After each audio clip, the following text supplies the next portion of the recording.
Why shippers will always choose to use freight brokers.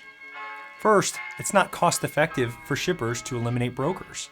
A shipper can have anywhere from a few shipments a year to thousands of shipments a year. And from my experience over the last 11 years as a freight broker, the average full truckload shipper probably has about 3 shipments a week.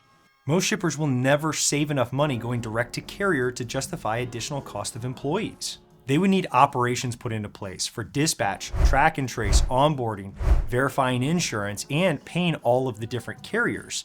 Shippers would much rather pay 5 different brokers for thousands of different loads than to pay hundreds or maybe even thousands of different carriers to run those same loads, many of which they're never going to work with again. Brokerages have tons of customers, so they can use the same carrier that they onboarded for one customer's load on another customer's load. Here's the part that gets me though. Okay, carriers who are saying that brokers need to be eliminated altogether, they think that the broker's cut would go to them.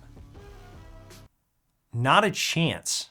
And for 2 reasons. Number one is going to be that huge customer increase that I just talked about. You have employees, you have software, accounting, the list goes on. And the second would be carriers would be going just as low as they are now to beat out other carriers. They're their own worst enemy right now. It doesn't matter if they're going to be quoting a broker or if they're quoting a shipper. They're going to go just as low. The rate that they're willing to go down to will be the same. And here's one more thing that is worth mentioning. So customers like having a certain amount of debt to brokers, and they like it to be a little bit larger than what they would pay for a single run to a carrier. So if they owe a broker $20, $30, $40, $50,000, they can kind of see that. And this is how they look at it sometimes, is they see that as actually being beneficial to them. Because if anything were to happen, then they have this money to be able to deduct from in case the insurance company for the carrier doesn't pay out or the insurance company from the broker doesn't pay out for whatever reason, and in case the carrier doesn't take responsibility and pay for that themselves or the broker as well. So they look at that lump sum of money that they have that is debt as security. So from a cost perspective, brokers are typically more cost efficient for shippers. And in reality, brokers do not take away from carriers. Time. Everything I just said takes a ton of time to implement, especially the onboarding and accounting. And for most companies, it's just not worth the time. And if a claim occurs, dependability. If a carrier is given a load from a shipper and then has to give that load back for whatever reason, that's a problem. Brokers don't do that. And customers, they don't like that. We recover the truck. Most of the time, the customer has no idea that the fallout occurred in the first place because we recover it quickly. Again, it's our carrier network. If a carrier were to recover it with another carrier, that would be double brokering, which is illegal. Liability. If a carrier has a claim that their insurance denies, the broker's insurance would then step in to cover the customer. Brokers are like that safety net at the very bottom. Pay terms. Some shippers have longer pay terms than average, sometimes 60 or even 90-day pay terms. A brokerage pays carriers and factory companies much faster than this. Typically, a brokerage will pay carriers in net 30, but most have quick pay options as well. So point is, most carriers are not able or willing to accept some shippers' pay terms. Headaches. All right, guys, don't kill me here, but the truth is the truth. Shippers do not want to deal with all drivers. Some are great, but if you're a driver, you know what I mean. Not all are the most pleasant to work with. Professionalism has definitely not increased over time. To all the professional drivers out there, I'm sorry, you are not the problem, but take an honest look around. And lastly, and honestly, this one isn't even I wouldn't say a constant issue, more of an honorable mention today, because it really has more to do with the COVID era, these last few years of COVID. So here's the honest truth, guys. Shippers do not feel sorry for you right now. They hear you. They hear the cries of unlivable wages. And all they really have to say about that is tough.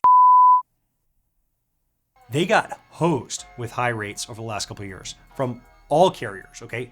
Over the road, local, dray, steamship lines, rail, all across the board. They have little or no empathy for carriers in today's market. That is the honest truth. And while I do personally feel bad for some of the drivers that are struggling today, you have to take the good with the bad. The carriers that have been in this game for a long time, they knew that the market was going to flip. They knew that it wasn't going to stay Christmas every single day forever, okay? That's just how it is. This is how the market goes. It's cyclical. It's going to come back around. And you have to save for it. But the ones who did not will likely not make it. The ones who didn't save all that money that they were getting in for the bad times will likely go out of business. But again, the market will turn again like it always does. So hang in there if you can. But fair is fair. You can't cry for regulation when it suits you. Be better at business. But if you still think that a minimum rate per mile should be set and enforced by the government, I'm all for it. And brokers as a whole are probably all for that. They don't care one way or another, okay? But I'll tell you this. Be careful what you ask for. Because I'm sure shippers will be asking to cap, to limit price gouging from carriers if it comes to it. Point is, if you set a minimum, be ready for a maximum. So in short, I don't believe that brokers take the carrier's cut. I don't believe that at all. I think rates would be right where they are right now with or without brokers, or maybe even lower without brokers, because I think right now brokers are actually holding them up a little bit rather than letting them drop even further, where carriers would just keep coming in directly to customer and keep lowering the rate even further. On top of that, we do save the shipper on all the operational and accounting costs I mentioned. And brokers add an additional layer of insurance to the shipper as well. All that to say, it is the customer's choice. It is the shipper's choice on whether or not they want to use brokers, because they can work directly with carriers now. I see a lot of people saying, man, I can't wait till there's a load board that puts us directly in contact with shippers. There are. DAT does that. Truckstop does that. There's not a single load board out there that will discriminate against a shipper joining and posting up their loads. It doesn't exist. The truth is that they choose not to do it for all the points that I just mentioned. Take it with an open mind, please. Really think about the points I made before jumping down to the comment section and writing, I hate brokers because brokers bad. This channel is very pro carrier. If you haven't seen my other videos, go check them out, okay? I release videos bashing bad brokers, instructing carriers on how to avoid bad brokers. And guess what? I talk about bad carriers too. If you're a good driver that believes and operates with professionalism, you should not be offended by me. And I thank you, and I enjoy working with you. But if you're a crappy broker, a double broker, or just a broker who treats carriers like crap, who avoids detention or truck order not used or layovers, or even just avoids a carrier's phone call to have the discussion about any of those fees, or if you are a crappy carrier, go right ahead and be offended. I cannot stand you. New videos weekly. Subscribe, hit the bell to get notified.